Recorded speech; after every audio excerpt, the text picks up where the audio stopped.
This is an English learning podcast channel. The purpose of this channel is to help those children improve their English who face difficulties in speaking or understanding the language. Okay, welcome to the deep dive.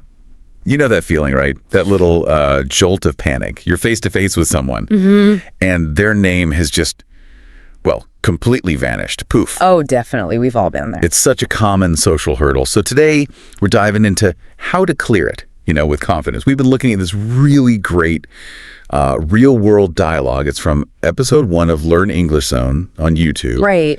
And we're pulling out the most useful bits. Yeah. Basically, our mission here is to give you the exact phrases, the practical strategies you need for these everyday situations. Yeah. Especially when a name has, slipped your mind. Yeah. And this deep dive, it's really more than just like a vocabulary list. We're going to explore not just what to say, Right. but why certain phrases work so well, how they fit into the bigger picture of communication. You'll get those aha moments, hopefully, about social dynamics. Yeah.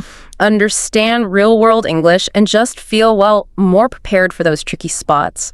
Okay, so let's set the scene. The core scenario from the dialogue is classic.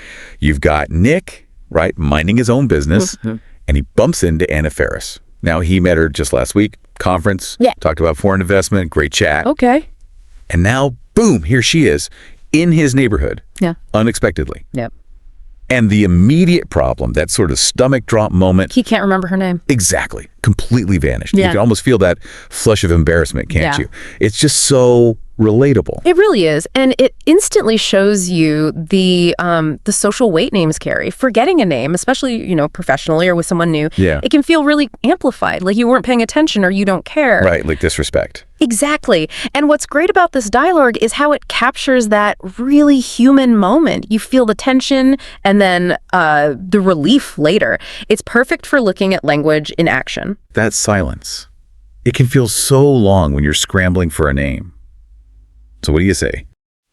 Let's jump into some specific phrases from the dialogue. These are our language takeaways, essential stuff you can use, like tomorrow. Okay. First one, in a bit of a hurry. Pretty straightforward, right? It just means you don't have much time, you're moving quickly. Yes, but it's also, there's nuance there, isn't there? It's not just about your actual speed. It's a really useful social exit strategy. How so? Like beyond just literally being late. Well, thinking bigger picture, it lets you politely step away from a conversation without being rude. You're saying, hey, I value this chat, but something else is pulling me away. You set a boundary, but nicely. That's a super useful skill. That makes sense. It's really flexible. So in the dialogue, Nick uses it to wrap things up after they first recognize each other. He says, I'm in a bit of a hurry, but here's my card. It's smooth. Very smooth, a graceful exit. So besides ending a chat, where else might you use in a bit of a hurry to kind of manage things subtly? Oh, good question. Well, think about work. Colleague stops by your desk, wants a long chat, but you're swamped, right? Deadline looming. Yeah, it happens all the time. Instead of just can't talk now, which can sound a bit blunt, Right. you could say, hey, great to see you, but I'm actually in a bit of a hurry to get this report done. Can we catch up later? See? Polite, but clear. Or on the phone, maybe. Yes. Someone's rambling. Exactly. Sorry to cut you off, but I'm in a bit of a hurry, so maybe I can check those files later. It's direct, but considerate. Got it. Okay, moving on. Another key one from the dialogue. Contact details. This is basically, the info on a business card. Name, phone, email, mobile. How people reach you. Right, your coordinates, essentially. And in their chat, after Nick offers his card, Anna asks, you still have my contact details, right? Which is also quite clever. Knowing how to smoothly offer or ask for contact details, it's not just politeness. It shows you're professional, maybe serious about staying in touch. Right. It's networking 101. Exactly. It turns a chance meeting into potentially something more. Shows you're invested in keeping that connection going, not just a casual hello. Okay. And now, the big one. Especially for that moment of panic. Yeah. Slipped my mind. Ah, yes. The lifesaver. It's such a great idiom. Means you forgot accidentally. And this is what Anna uses brilliantly when she realizes Nick's stuck. She says, you know what, this is really embarrassing, but your name has just slipped my mind. Can you remind me? And you just feel Nick's relief, don't you? Oh. The tension just pops. It absolutely does. And the magic of Slip My Mind is that it lets you own the forgetting. Yeah. Without suggesting you were careless or didn't care. It frames it as, just one of those things, an accident. You in error. Exactly. It builds connection through a bit of vulnerability. By admitting this common little failing, Anna instantly makes Nick feel better, shows empathy, it de-escalates the whole thing. And it works for other stuff too, right? Like forgetting to email back. Totally. So sorry I didn't reply, it just slipped my mind. Or even like a birthday. Though maybe be careful with that one. Yeah. Oh, your birthday. It completely slipped my mind. Yeah. Might still need flowers. Probably a good idea. But the phrase itself is solid for minor memory lapses. You mentioned vulnerability there. That's powerful. Can you think of another quick example how admitting a small imperfection builds connection, maybe outside of just names? What's the dynamic shift? Sure. Imagine you're giving a talk, maybe a presentation, and you forget a specific number, a statistic you wanted to mention. Okay. Instead of just freezing or trying to fudge it, you could say, apologies, the exact figure has just slipped my mind for a second, but the key point is X.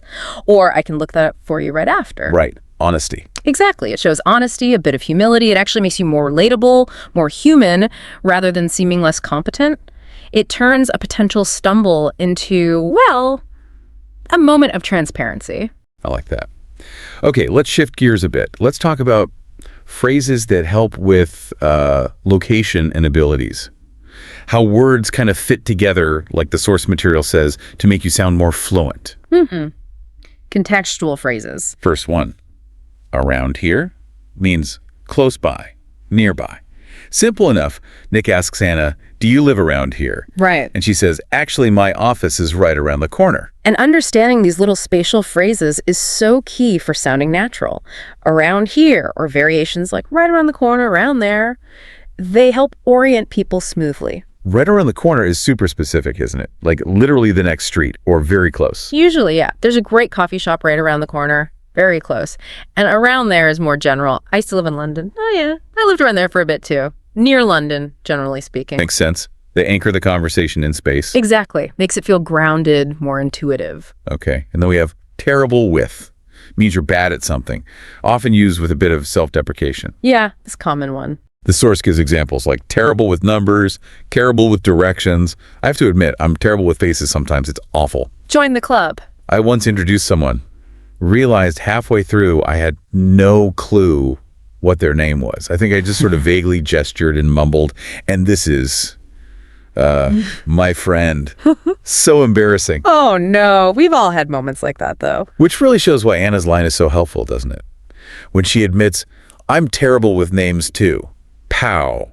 Instant relief for Nick. Totally. It normalizes his situation immediately. She's saying, hey, it's not just you. I get it. Yeah, it creates common ground. Exactly. And that's the fascinating part. Terrible with isn't just an admission. It's like reaching out, showing solidarity. That shared vulnerability just makes the whole awkward situation way more comfortable. It really connects them. Yeah, it shifts it from, oh no, I messed up, to, hey, we're both human. It's really disarming, actually. That's so true about finding common ground. But are there times when admitting you're terrible with something might not be the best move? Could it backfire? Yeah. Oh, absolutely. Context is everything, isn't it?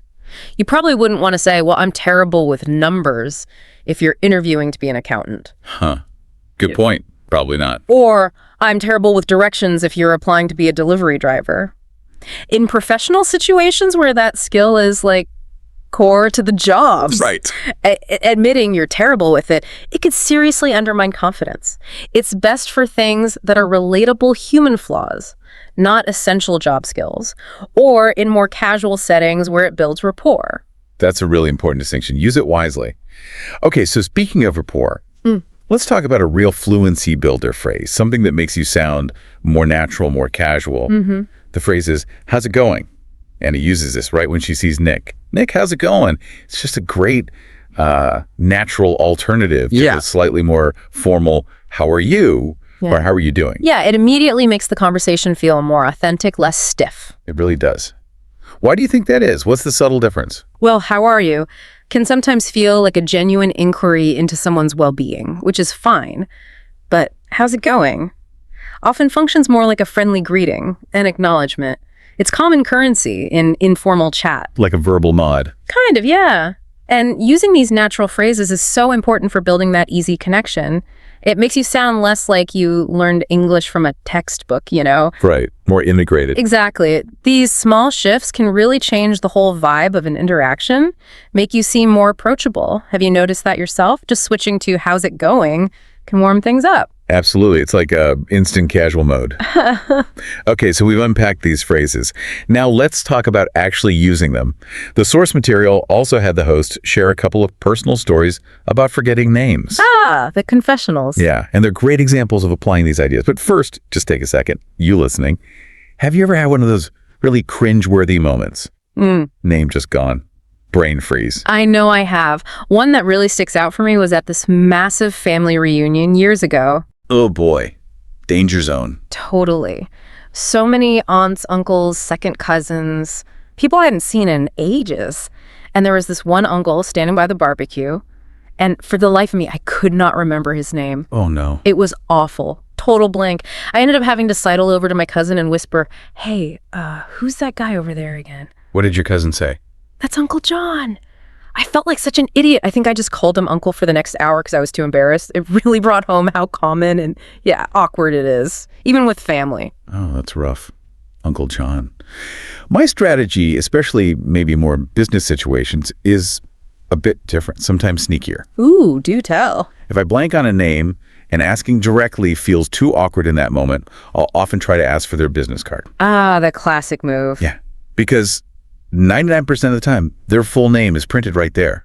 Subtle retrieval. Or if cards aren't around, maybe ask them to jot down their email address. Again, the name's usually in the address or the signature they might add. It connects right back to that contact details idea, doesn't it? It absolutely does. That's a really practical way to handle it, using the tools we've talked about. It avoids the direct admission if you're not comfortable with that. Exactly. Whether it's being vulnerable like Anna, my mind's gone blank, or using a smart workaround like asking for a card, the point is having a strategy ready. And hopefully you listening can think about how these strategies might work in your own life, make those moments a bit less stressful. So let's wrap this up. Today, we've really dug into that tricky world of forgetting names. We've given you some key phrases. In a bit of a hurry, contact details, the crucial slipped my mind, and even the power of saying, I'm terrible with names. And the contextual stuff too. Right? Like around here, right around the corner, and that natural fluency builder, how's it going? It's all designed to give you the tools, the insights to navigate these common social moments with a bit more confidence. Yeah, hopefully feeling a bit more prepared. And maybe here's a final thought to chew on as you go about your week. Okay. How might proactively acknowledging your own little communication quirks, like genuinely admitting, I'm terrible with names, how might that actually strengthen your connections rather than weaken them? Interesting. Turning a weakness into a connection point. Exactly. Think about how embracing that bit of vulnerability, that human imperfection in your language could actually transform those awkward stumbles into something more genuine, more human, All right. something to mull over.